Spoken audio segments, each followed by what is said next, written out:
necessary for this connected health ecosystem to grow.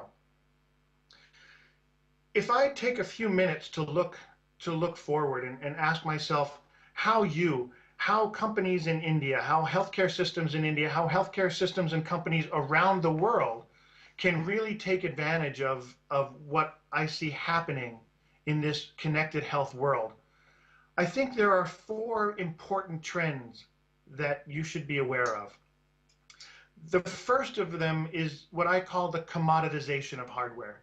We are finally entering a time where smartphones don't have to cost 500 or 600 US dollars anymore.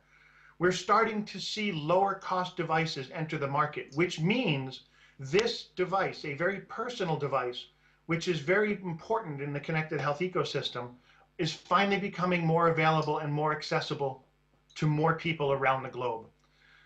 I also see as a second trend what I call the changing distribution of risk in healthcare.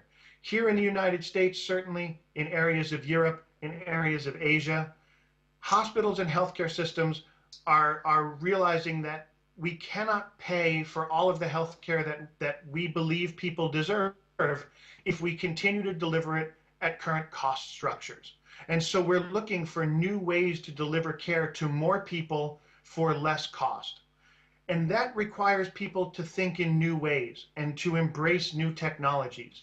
And so if you combine the proliferation of new lower cost devices with hospitals and healthcare systems looking for new ways to deliver healthcare, you finally start to see the power or the ability for this Internet of Healthy Things to really scale.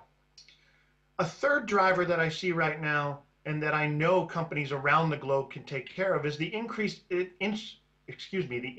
interest in healthcare and connected health coming from governments. In Continua right now, we have a lot of experience with countries in the Nordic area of Europe. We have countries like Denmark and Norway who are deciding that they're going to build comprehensive connected health systems for their citizens. And they are asking for devices. They are asking for sensors. They are asking for systems and infrastructure to allow them to collect data and deliver this information to their healthcare system and back to their citizens. And they're looking around the globe for these devices and for these systems. And so I know there are opportunities, once again, bringing together the less expensive hardware, the idea that we have to do this less expensively, and the interest from governments who are pushing their systems to be based on open and interoperable standards. This is creating global opportunities for companies around the world. And finally, we're beginning to see some new emerging web technologies that have a good chance of displacing the closed and walled off non-interoperable gardens that are things like app stores and proprietary software products.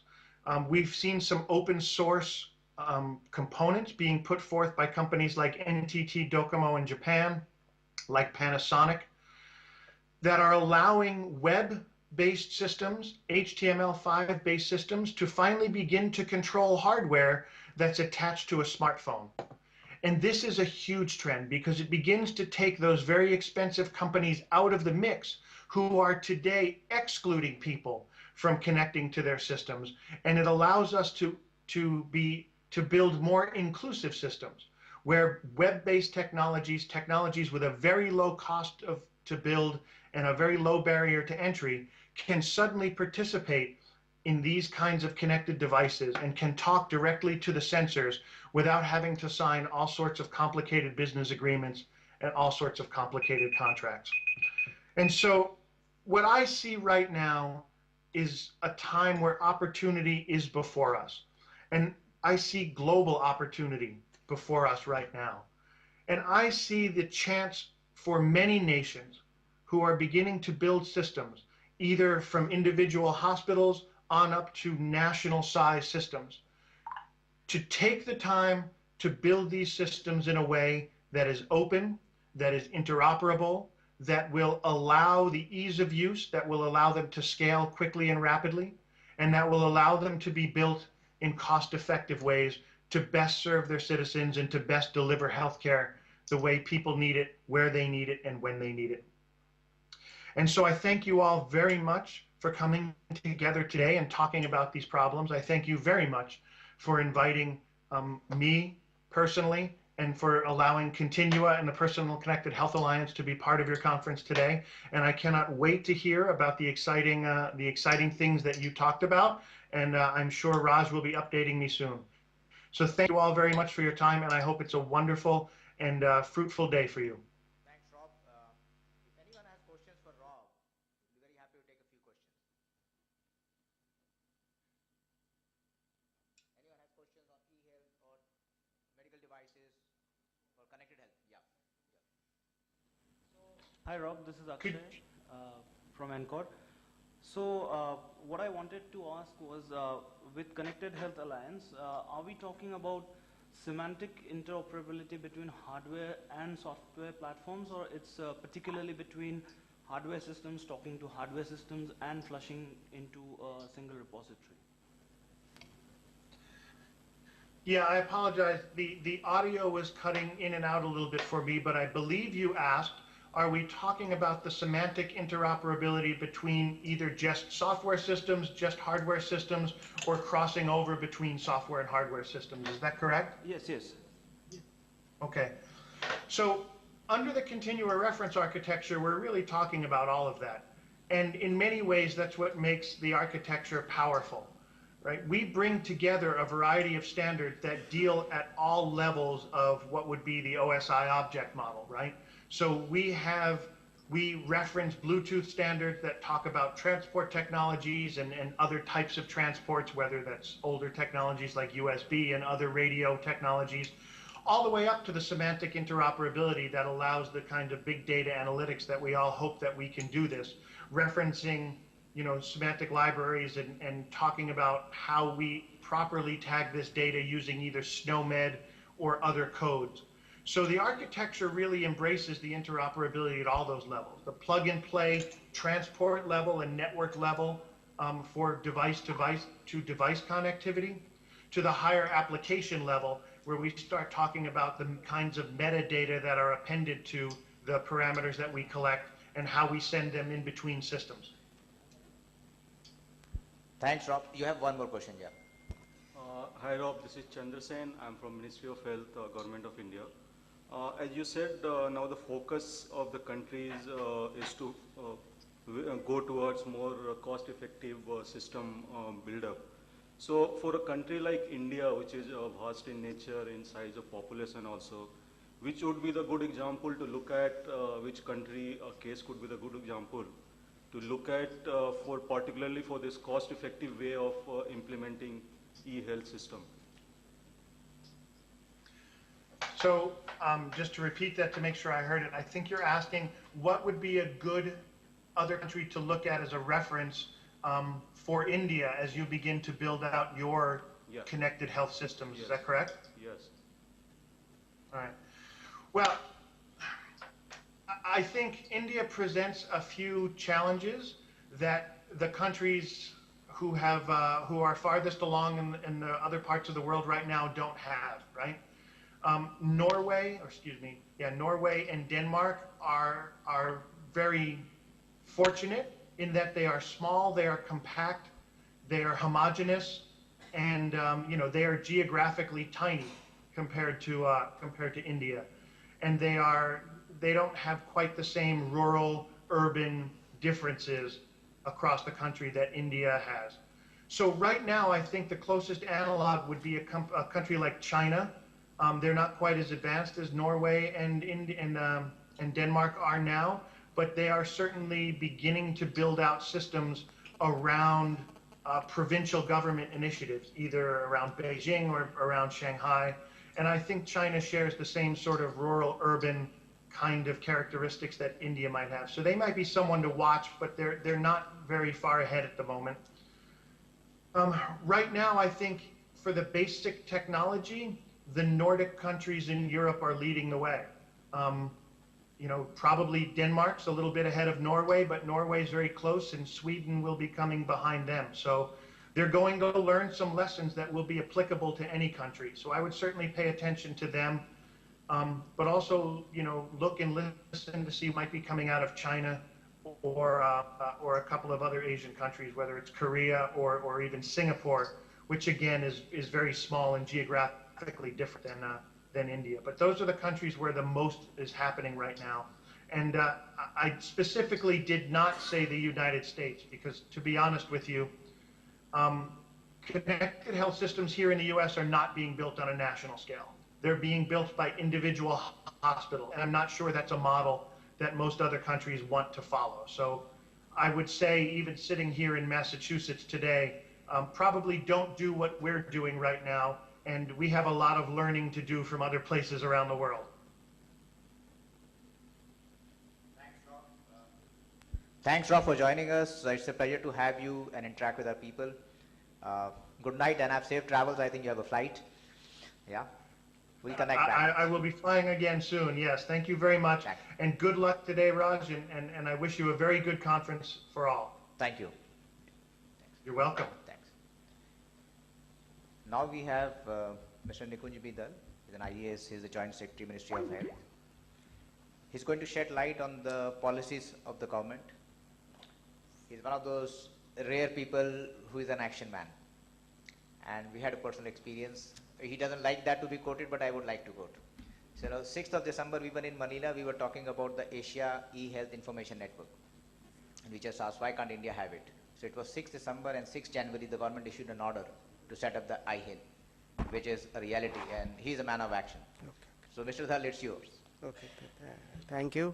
Good morning, Rajendra. Good morning, all the participants.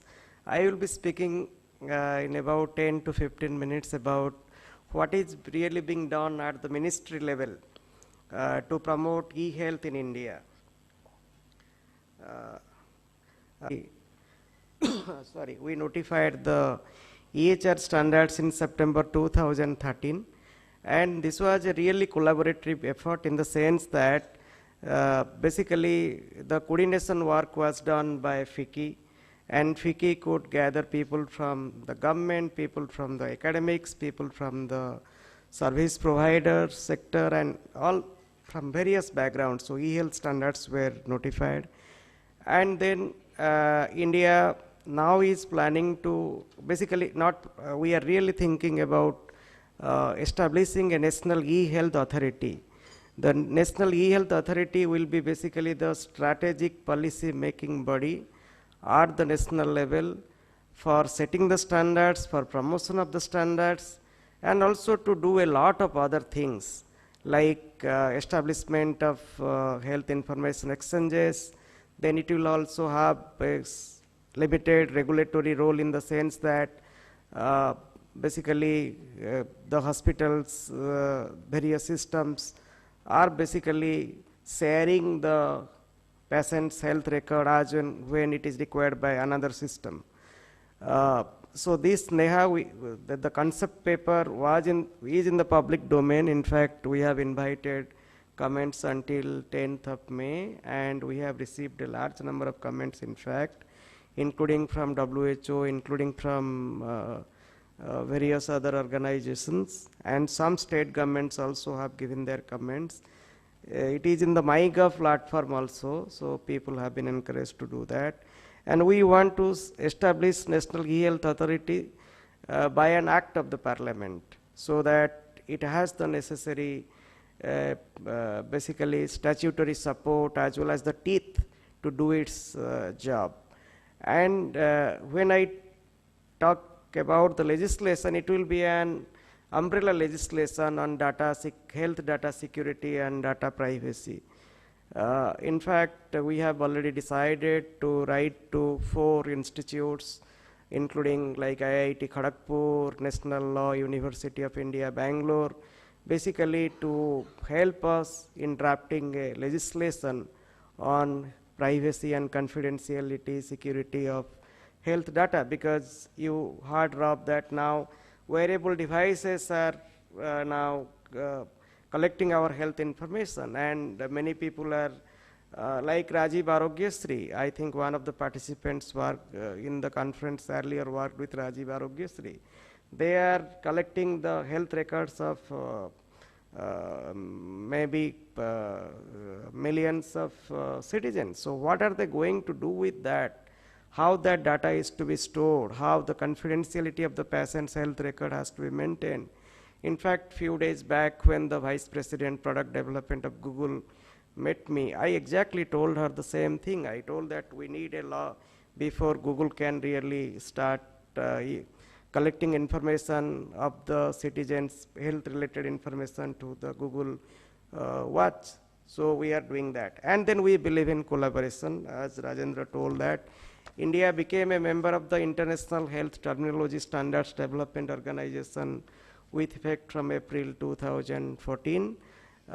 Basically, the primary reason was that SNOMED city is one of the standards we have notified. And then if a vendor or an individual hospital has to use SNOMED city, it has to pay a huge license fee to the organization. So we told that, okay, let us become a national country member so that any vendor, any hospital which wants to set up, which wants to use SNOMED city as a clinical standard, terminology standard, then they can use it absolutely free of cost. And for that purpose, we have designated CDAC Pune as the National Release Center. That is basically they will liaison between ISST, STO and the user, and they will also help the vendor or the user to use SNOMED city. And then ultimately we propose to set up basically an independent autonomous technical society, like CDAC is a autonomous technical society, so we want to set up a society like that called the Center of Health Informatics, which will basically provide